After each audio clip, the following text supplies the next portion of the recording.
All right, hello everybody. Welcome to this week's episode of Healthy TV. This is episode number 12, and this week it's all about sleep or the lack thereof. Did you know there's a new form of debt, one that your parents never told you about? That's sleep debt. And so today we're actually going to dive into what that actually means, some of the consequences of not getting good quality sleep, and also some strategies. Because that's really ultimately the aim of this show, is to make sure you're aware, like draw your attention to some pretty important health problems going on and maybe some things that you're struggling with. And then always my goal is to give you some strategies, some tips, some things that you can do to improve your health without having to, really some simple and easy strategies. So today, as you saw from the headline, why is it so hard to get good quality sleep? Why do you wake up morning after morning feeling groggy, tired, lethargic, lacking energy, really just wanting to crawl back under the covers, and only if it wasn't for the demands of your job, of your family, you would be found back there for many more hours. I can relate to this. Sleep has been a challenge for me, getting good quality sleep, and something I really, I have good months and I have bad months. It's something that I run into all the time in practice. Even today, I had several conversations with clients who is just a regular occurrence for them. They just really struggle to either fall asleep or stay asleep, both of which affect the quality and quantity of sleep that you're getting. And so this is a massive problem. In fact, we know now it's based just on the statistics, the number of people that present to a doctor complaining of problems with their sleep. It's actually the third most common chronic health problem in North America. There's tons and tons of prescription medication provided for at least to aid in sleeping, really just to help you not be conscious, actually. Well, maybe another topic for another day. But more and more people, in particular women, so about 60% of the prescriptions written for sleeping aids are for women. So this is predominantly, not that men aren't challenged with it, but it is particularly a problem for women. And there's actually more and more children who are struggling with getting good quality sleep. And actually today's, as we get into the content, you're going to hear some one of probably the biggest reason why kids are getting worse and worse sleep. In fact, just kind of compare generations. If we go from 50 years ago to now, so basically to my generation, the adult population in today, compared to 50 years ago, we're getting almost 2 hours less sleep per night. And if you work that out, like if you add that up over the course of a year, it's like pretty much a month. So we're losing a month's worth of sleep. Like, it's pretty scary, and it's I think it becomes even more scary when you actually consider all the things that happen when you're sleeping. And so I want to just quickly touch on some of the key things, and I kind of think about what has sleep done for you. And there's really, I think, six. I've written down 6 things. So I am going to refer to some notes here because it's late and I have a hard time recollecting all this stuff. So number 1, it's when you're sleeping, you're actually, your body is repairing itself. And this all happens through your immune system, or part of your immune system. But it's repairing itself. So any cell damage that happened throughout the day, that's like natural cell damage, maybe from exercise, maybe from cells just getting older and they're needing to be broken down and built into new cells. This process is happening all the time in your body, but when it's most active is at night when you're sleeping. In fact, it's probably the most, I'm not going to present percentage of it, but certainly the majority of the regeneration of your tissues occurs when you're sleeping. Number 2 is immune activity. So part of that, I guess, a broader immune activity, let's say your body is trying to manage a bacteria or a virus, which it's doing all the time unbeknownst to you, and that is most active at night. So it's actually, you can think of it like clearing house, fighting off any invading organisms. When can it do that most efficiently? Well, it's at night, when energy can be allocated predominantly to your immune system and not anywhere else. You're not having to direct energy to move to supply your muscles and also your brain.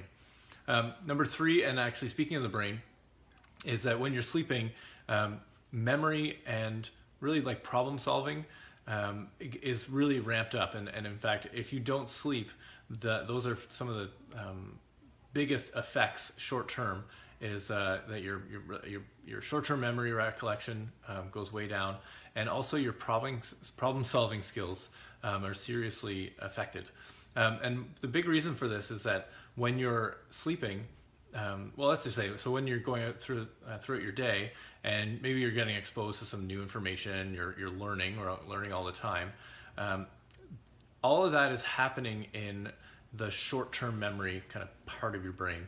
I keep things really simple here, but so that short-term memory part of your brain is really active. It's what's really containing or retaining the information in the short term, like throughout that when you're awake. You think about like the RAM of your computer.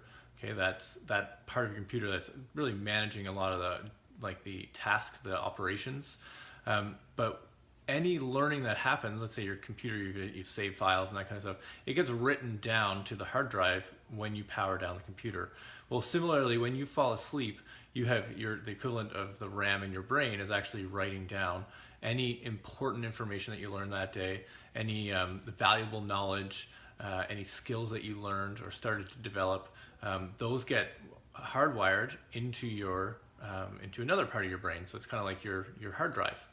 So that's a really important function. If you're not getting good quality sleep, that whole system is impacted. Number 5 is, I guess number 4, I'm losing count here. Inflammation. So we know that even when people have a couple of nights of poor sleep, the inflammatory markers in the body go up. Okay, so if you're getting chronically poor sleep, it means that your body is chronically inflamed. Not a good thing. Number 5, and this one is really interesting. Lots of research on this, and I'm going to do a whole Facebook Live show or a whole Healthy TV show on this, and that's how sleep impacts weight loss or healthy management of weight. So I'll save that for another day, but simply put, if you're not getting good quality sleep, it has a direct impact on your body's ability to lose weight. If that's a goal for you, then that's going to be a show you're going to want to check in. And number 6 is mood and mental health. So we've all experienced this when you get poor sleep. Your mood can be impacted. Your emotional state can be seriously impacted. Perhaps you become even more emotional. That seems to be I'm not an emotional guy, but definitely when I'm getting poor sleep, I am more prone to kind of clinging to my emotions. So those are some of the key benefits that happen, and all those things are either reduced or shut off when you don't get good quality sleep. And this all happens because of really you have to think about how long we've been getting good quality sleep. And so if you think about really up until maybe even 200 years ago, we really had no artificial source of light. And so our whole lives were really revolved around the rising and setting of the sun. And think about that, that's like millions of years. If you go back into our pre-Homo sapien, like pre-human species, we've been really following this rule of going to bed when it's dark and waking up when it's light. And that's been happening for a long time. And there's, we can go back through our way back through our evolutionary history, literally like hundreds of millions of years, and there's evidence that this process was already well developed, this the waking and falling asleep at the rise and set of the sun.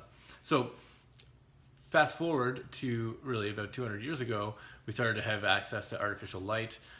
Nowadays it's just around us all the time, and so our brain is really not accustomed to getting all this access to light, and we really are able to stay awake 24 hours a day, at least stimulated to stay awake 24 hours a day. And so there's this if you consider how that we were like that for so long, that's why all these super important physiologic systems or processes are tied to sleep, and it's really all hormonally controlled. So that's another. I'm gonna do a couple of shows. Actually, the whole month of October is going to be based around sleep, and so another show I'm actually going to talk about the hormone, like the impact on hormones when we get poor quality sleep. So check in on that if that's a concern for you. So I think a couple of bullet points I put there, but one of the biggest mistakes that we're making just generally, and it's one that I've fallen prey to. I think I could argue that it's probably the biggest philosophic mistake. Okay, it's like a root cause right now is that we've really downplayed the benefits of sleep, like the not just the importance, but the fact that it's a core requirement. I think everyone understands that like you need to get sleep, but there's this myth that we actually can survive without high quality sleep, right? We can actually, and it's almost like a badge of honor. People may comment that like, oh, I can get by on a few hours sleep, or I got barely any sleep last night. Look at me, super productive or whatever. So there's this, I think culturally we've applied this value to being able to get by without sleep, and really devaluing the importance of sleep.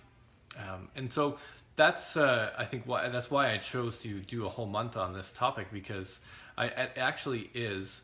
I think it sits at the root. It would be considered a root cause of the chronic health epidemic that we have ongoing. So that's, I think, the biggest mistake is just the way that we think about sleep, and so we're going to get into some of the nitty gritty on how to change that thinking. Just kind of bring a finer point to this episode. I think probably the most common mistake that people are making right now, and the most common issue as it relates to getting poor quality sleep, is actually kind of ironic, but it's all the tools that I'm utilizing to get this message out to you right now, and that's our exposure to technology. Now, I'm a huge fan of technology. Our lives are immeasurably better because of the access to this iPhone that I'm using to record this video, that I can easily post out to literally hundreds of thousands of people in no time. These battery powered LED lights that I'm using right now that even a few years ago would have required a lot more resources to get the quality of light that I'm using right now. So it's we're surrounded by technology. I love technology. I think there's a ton of ways that we obviously we leverage technology to better every aspect of our life. However, there are some drawbacks, and one of them is that particularly the light emitting screens have a real impact on our hormones, and they actually keep us awake. So the source is it's the blue light that's emitted by screens, and those blue light rays, those light waves, they actually interact with a particular cell in your eyes. So they go into the retina, and they actually stimulate the production of cortisol, which is your main stress hormone. Now, why does this happen? It's because for millions of years, the sun would rise, and the blue light rays are most strong as the sun's rising, and throughout the sort of arc of the sun, the peak of the sun, there's the highest density of the blue light rays, and that's actually keeping us awake. It's keeping us in a wakeful state, in a state of alertness. So super important, right? And super valuable. It acts as a switch for a whole bunch of other functions in the body through that hormone. So we get exposed to this light. Now we're doing it unnaturally through our screens, and that's a key reason why people are really having a hard time falling asleep. I'm a huge I have a major problem with this. I won't lie. I'm going to be completely transparent with you guys. Big trouble for me, big struggle is to ditch the iPhone at night, right? Or I'm either on Facebook, or I'm messaging people, or I'm reading or watching a video. It's really glued to me, and it can become a real challenge to turn it off. So what I thought we'd do at the wellness group, and I'm going to extend it all to you guys, is that we run monthly challenges every month, and this month the challenge is to turn off technology 1 hour before bed. So that if you go to bed at 10 o'clock, by 9 o'clock all your technology is switched off. You're powering down. You maybe read a book, or you have a cup of tea, or you do some stretching, or you just have a conversation with your spouse.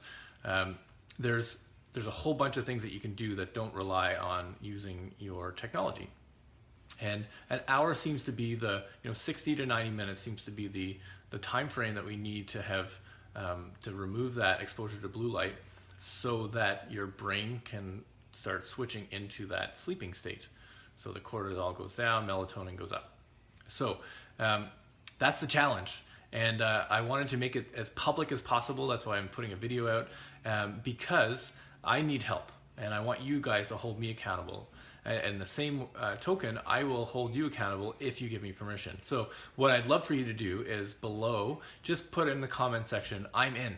I'm going to keep track of who's there, and I'm going to be checking in. I want to make sure that you're following along with this challenge, and you know, tracking how many days that you actually are successful, and even commenting on, you know, how difficult it is, or maybe how easy it is, the things that you actually gain from instituting this habit. And the goal here is that if you do it for 30 days, then you can probably just do it forever, right? And that's my goal. I want to institute this habit so that I can forever have technology removed from my bedtime routine.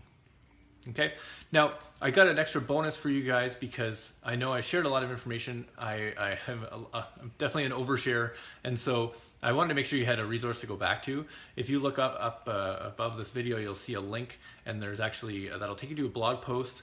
In the blog post, it'll go through in more detail like some of the concepts I talked about tonight. And then there's also at the bottom, if you scroll to the bottom of that blog post, there's a big box, and you can click on that, a blue box, and that's where you can download your own copy of our most recent sleep ebook.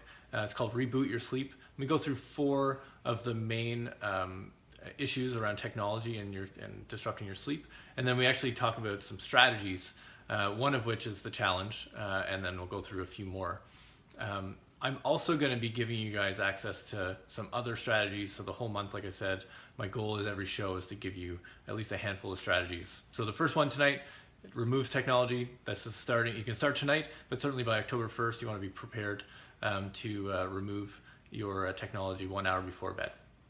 All right, time for me to sign off for yet another Healthy TV show.